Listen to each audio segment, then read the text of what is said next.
Have you ever found yourself captivated by the mysterious allure of classic cinema? Mark of the Vampire, a 1935 film, has left an indelible mark on the minds of viewers since its release. The first time you experienced its enigmatic narrative and atmospheric cinematography, did you sense the suspense that lingers in the air?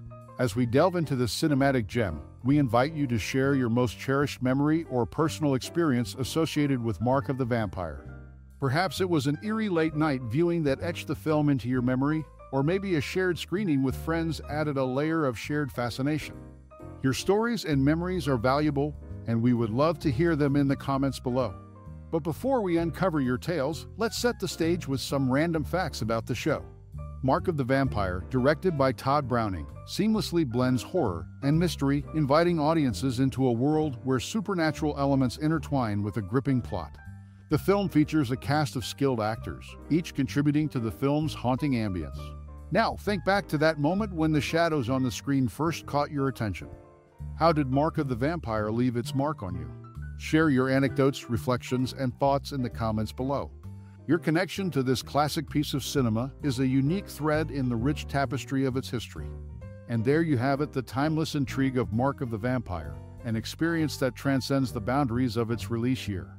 We look forward to hearing your stories and memories.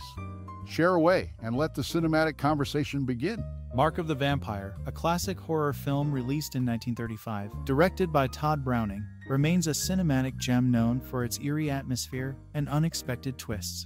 The storyline revolves around a series of mysterious deaths in a small European village, with suspicion pointing to vampiric activity. The film boasts iconic characters such as Count Mora, portrayed by the legendary Bela Lugosi, and Professor Zelin, played by Lionel Barrymore. Lugosi's portrayal of the enigmatic Count adds a layer of mystique to the narrative, while Barrymore's performance lends depth to the skeptical investigator challenging the supernatural claims. What sets Mark of the Vampire apart is its unique blend of horror and mystery, keeping audiences on the edge of their seats. The film's shocking climax, featuring a clever narrative twist, has left an indelible mark on cinematic history. Though not initially well-received, the movie has gained cult status over the years for its atmospheric cinematography and memorable performances. Its influence on subsequent horror films is undeniable, with echoes of its plot and visual style evident in various cinematic works. Mark of the Vampire serves as a testament to Todd Browning's directorial prowess and the enduring appeal of classic horror cinema, leaving an indelible mark on the genre and captivating audiences for generations to come. In a cemetery, Jessie Ralph collects firewood, credited as a midwife, but absent from any baby scene. Meanwhile, Louise Emmons, an uncredited midwife, is seen with a baby. These nuances reveal subtle layers in the 1935 classic horror film directed by Todd Browning. Dispelling a common myth, there's uncertainty about Browning keeping the twist ending a secret from the cast until the shooting day. Evidence remains inconclusive, leaving the mystery surrounding the film's production intact. Notably, Mark of the Vampire introduces the early use of the cat scare trope, a tension-building device culminating in a harmless cat's frightful appearance. Witnessed in a scene with Dr. Doskil and Jan, the cat scare is a pioneering element in the film, setting a precedent for the horror genre. These intricacies contribute to the film's enduring legacy, marking it as a trailblazer in horror cinema. As audiences grapple with unexpected plot turns and subtle details, Mark of the Vampire transcends its time, securing a lasting impact on the genre. Mark of the Vampire, a distinctive venture into horror by MGM in 1935, holds a noteworthy place in cinematic history. Despite MGM's limited foray into the horror genre, the film's financial success fell short, raking in a modest profit of only $54,000. This lukewarm reception prompted MGM to shy away from further pursuits in monster movies, unlike Universal, which thrived in the same period. One intriguing aspect of Mark of the Vampire is the fictional bat thorn featured in the film, a mystical plant concocted to ward off vampires.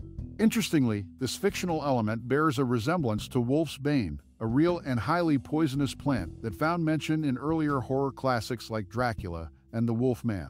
The film's creative twist on vampire lore contributes to its unique charm within the horror genre. Additionally, Mark of the Vampire marks the final film of Louise Emmons, an actress whose subtle presence as an uncredited midwife adds layers to the movie's narrative. As the mystery surrounding the film's production endures, with debates over Todd Browning's handling of the twist ending, the intricate details, and unexpected plot turns in Mark of the Vampire continue to captivate audiences, transcending its time and securing a lasting impact on the horror genre. In essence, Mark of the Vampire stands as a testament to MGM's brief exploration into horror, the creative liberties taken with vampire mythology, and the subtle but impactful contributions of performers like Louise Emmons to the film's enduring legacy. Filmed in a tight schedule from January 12 to February, Mark of the Vampire, the 1935 horror film, led to an unexpected consequence: Bela Lugosi's unavailability for the role of Dr. Yogami in Universal's Werewolf of London, eventually filled by Warner Oland. Lugosi, who portrays Count Mora in the movie, remains silent until a brief exchange at the very end. Intriguingly, this movie faced a ban in Sweden by the Swedish Censorship Board, Identity Number 521956, with MGM opting not to provide an alternative edited version. Notably, one of the official stills featuring Luna with outspread arms found its way into Robert M. Place's Vampire Tarot as a reference for the card The Moon.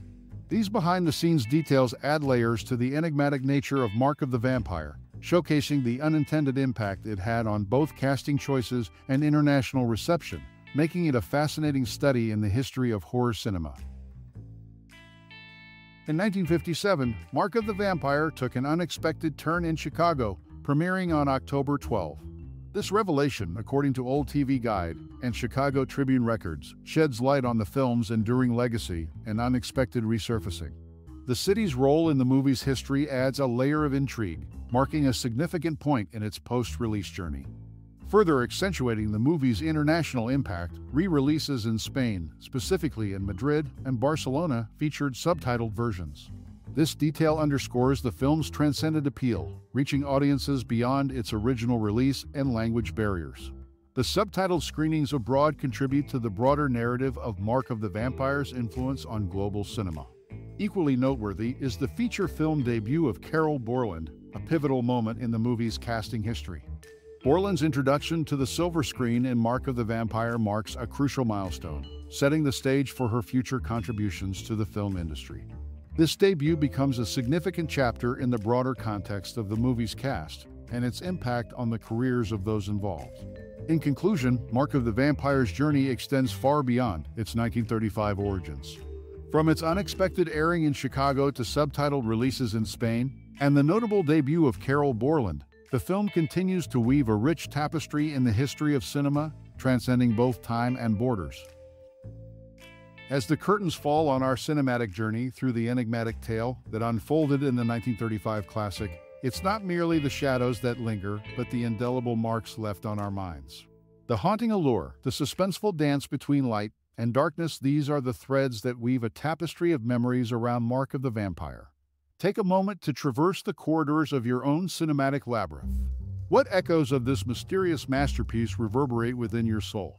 Was it the eerie ambience, the cryptic characters, or the palpable tension that kept you on the edge of your seat? Reflect on the cryptic whispers of the night, the chilling landscapes that mirrored your own thoughts, and the captivating performances that stitched themselves into the fabric of your movie-loving heart.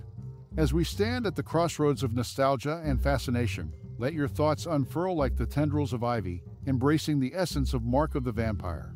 Share your reflections, your musings, and the whispers that the film conjured in the recesses of your imagination. Whether you're a seasoned enthusiast or a first-time voyager into the realm of shadows, your unique perspective enriches the collective tapestry of this timeless cinematic experience. In this symphony of shared memories, let your voice be heard. Engage with fellow travelers in this celluloid odyssey. Your words may illuminate a fresh perspective, unveil hidden nuances, or even spark newfound connections with others who have been enraptured by the same cinematic spell. Thank you for embarking on this mesmerizing expedition into the heart of Mark of the Vampire. Your time, your reflections, and your presence enrich the collective mosaic of our shared cinematic journey. Until we meet again under the flickering glow of the silver screen, may your memories of this timeless classic continue to cast their mysterious shadows. Crafted with cinematic whispers and shadows.